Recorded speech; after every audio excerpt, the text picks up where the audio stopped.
বদলে গেল অন্নপূর্ণা ভান্ডার প্রকল্পের আগের নিয়ম। এবার একসঙ্গে পাবেন মে ও জুন মাসের টাকা। হ্যাঁ বন্ধুরা, তবে এই তিন ধরনের মহিলারা কোনো ব্যাংক অ্যাকাউন্টে টাকা পাবেন না, এমনটাই জানিয়ে দিল মুখ্যমন্ত্রী শুভেন্দু অধিকারী। তো বন্ধুরা, এই মুহূর্তে শুভেন্দু অধিকারীর তরফ থেকে কি জানানো হয়েছে এই অন্নপূর্ণা ভান্ডার প্রকল্পকে নিয়ে, সমস্ত কিছু আপনাদেরকে এই ভিডিওতে একদম বিস্তারিতভাবে জানিয়ে দেব। তো আশা রাখবো ভিডিওটিতে আপনারা প্রত্যেকেই প্রথম থেকেই শেষ পর্যন্ত সঙ্গে থাকবেন। বন্ধুরা, আপনারা প্রত্যেকেই জানেন গতকাল সন্ধ্যের দিকেই কিন্তু অন্নপূর্ণা ভান্ডার প্রকল্পের যে অফিসিয়াল পোর্টাল, সেই পোর্টাল কিন্তু চালু করা হয়েছে। তো বন্ধুরা, এই মুহূর্তে পোর্টাল চালু করার পাশাপাশি সবথেকে যে গুরুত্বপূর্ণ আপডেটটি উঠে এসেছে অন্নপূর্ণা ভান্ডার প্রকল্পকে নিয়ে, সেই আপডেটে কি বলেছে সেটি আগে আপনাদেরকে জানিয়ে দিই।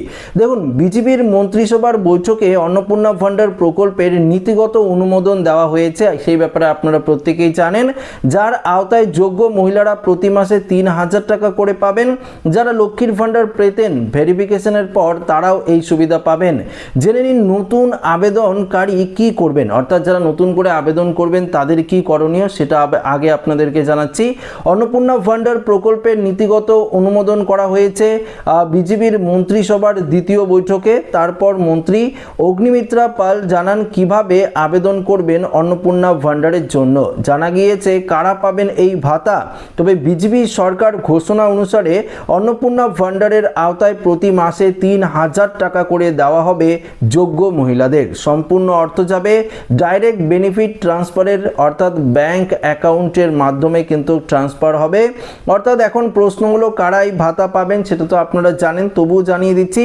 যারা লক্ষ্মীর ভান্ডারের ভাতা পেতেন তারাই অন্নপূর্ণা প্রকল্পের আপনারা টাকা পাবেন। নতুন করে আবেদন করার কিন্তু কোনো রকম প্রয়োজন নেই।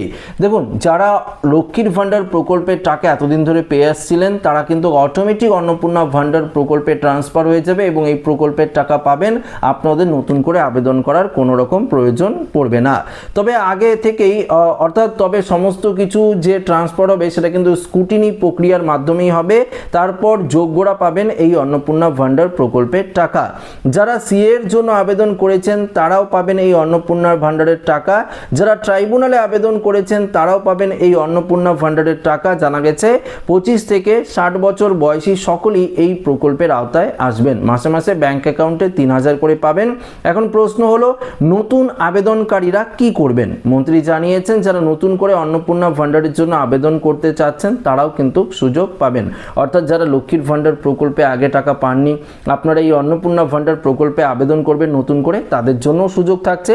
এই কারণে শীঘ্রই অনলাইনে অন্নপূর্ণা ভান্ডার প্রকল্পের যে ফর্ম সেটা আপলোড করা হবে। আপনারা অনলাইনেই এই প্রকল্পের ফর্ম কিন্তু ফিল আপ করে সমস্ত ডকুমেন্টস যদি আপনারা আপলোড করেন, তারপর সেগুলো ভেরিফিকেশন হয়ে যোগ্য মহিলাদের এই প্রকল্পের আওতায় কিন্তু আনা হবে এবং ব্যাংক অ্যাকাউন্টে ৩,০০০ টাকা করে দেওয়া হবে। এদিকে এতদিন মমতার আমলে রাজ্যে চালু হয়েছিল লক্ষ্মীর ভান্ডার, বার্ধক্য ভাতা, বিধবা ভাতা, কন্যাশ্রী, যুবশ্রী, যুবসাথীর মতো নানান প্রকল্প। এই ভাতাগুলির মধ্যে সবথেকে জনপ্রিয় ছিল লক্ষ্মীর ভান্ডার, যেটা 21 থেকে 60 বছর বয়সী মহিলারা পেতেন। এই সকল ভাতা চালু করার সময় 500 টাকা করে দেওয়া হয়েছিল, তবে সেটা বাড়িয়ে 1500 এবং 1700 টাকা করে কিন্তু দিচ্ছিল।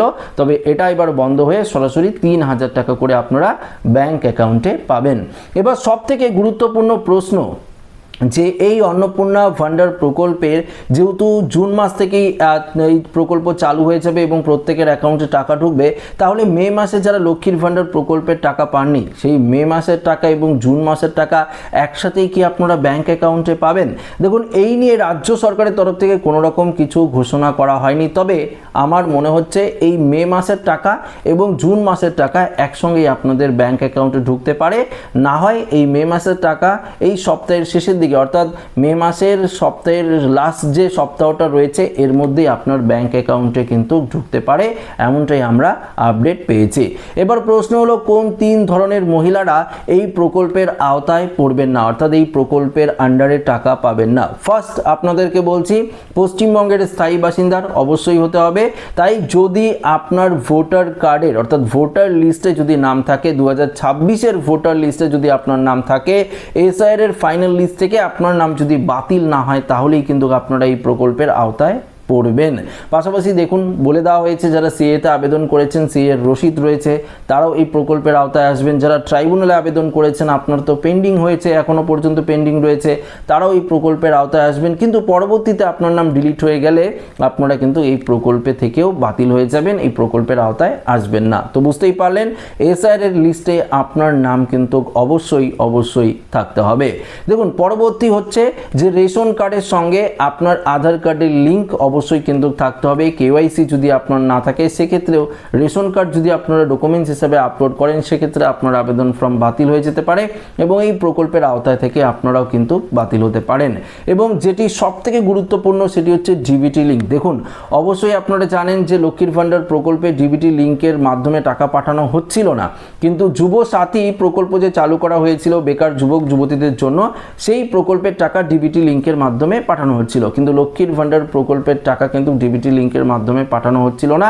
কিন্তু এবার কিন্তু অন্নপূর্ণা ভান্ডার প্রকল্পের টাকা ডিবিটি লিঙ্কের মাধ্যমে পাঠানো হবে। তাই যদি আপনারা ডিবিটি লিঙ্ক না করিয়ে থাকেন অবশ্যই করিয়ে নেবেন এবং আপনারা চেক করে আগে দেখতে পারেন। কিন্তু এই মুহূর্তে ওয়েবসাইট প্রচুর পরিমাণে কিন্তু সার্ভারের সমস্যা রয়েছে, তাই কিন্তু ওয়েবসাইট জাম রয়েছে, এরর রয়েছে, তাই অনেক সমস্যা হচ্ছে। কিন্তু আপনারা বারবার চেক করে দেখতে পারেন যে ডিবিটি লিঙ্ক রয়েছে কিনা। পাশাপাশি যদি আপনার জয়েন্ট ব্যাংক অ্যাকাউন্ট থাকে সেক্ষেত্রেও কিন্তু আপনারা এই প্রকল্পের আওতায় নাও আসতে পারেন।